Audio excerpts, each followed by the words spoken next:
Jeg blev spurgt, om jeg kunne lave en tegning i A0 af Jerusalem, som det så ud på Jesu tid.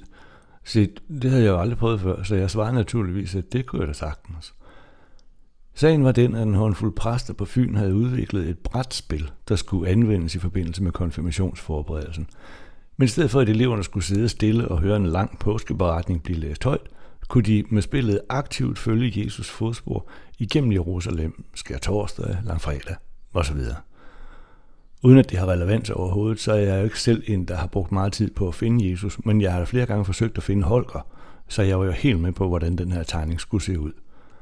Og resultatet blev en stiliseret udgave af Jerusalem med både den gamle og den nye romerske bydel, templet, Antoniafortet, Getsemane have og Golgata-bjerget, hvor Jesus endegyldigt fik sit navn hamret fast, hvis man kan sige det på den måde. Der blev tegnet brønde, krukker, planter, palmer og oliventræer samt et væld af mennesker og dyr.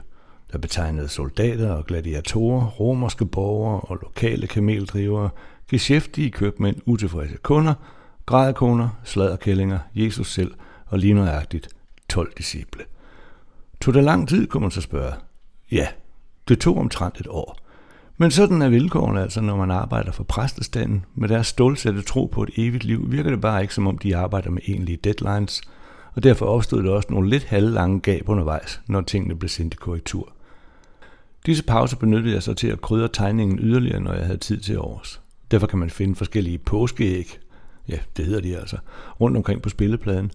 Der er ting, som absolut ikke hører hjemme i samtiden. Der er blandt andet en laptop, en pizzabakke, en cykel, en brødrester og en kædesav, og man kan endda støde på den lidt forvirrede projektgruppe, der prøver at finde hoved og hale i et bykort over Jerusalem. Tak for opgaven til Folkekirkens skoletjeneste i Odense, og tak fordi I kiggede med.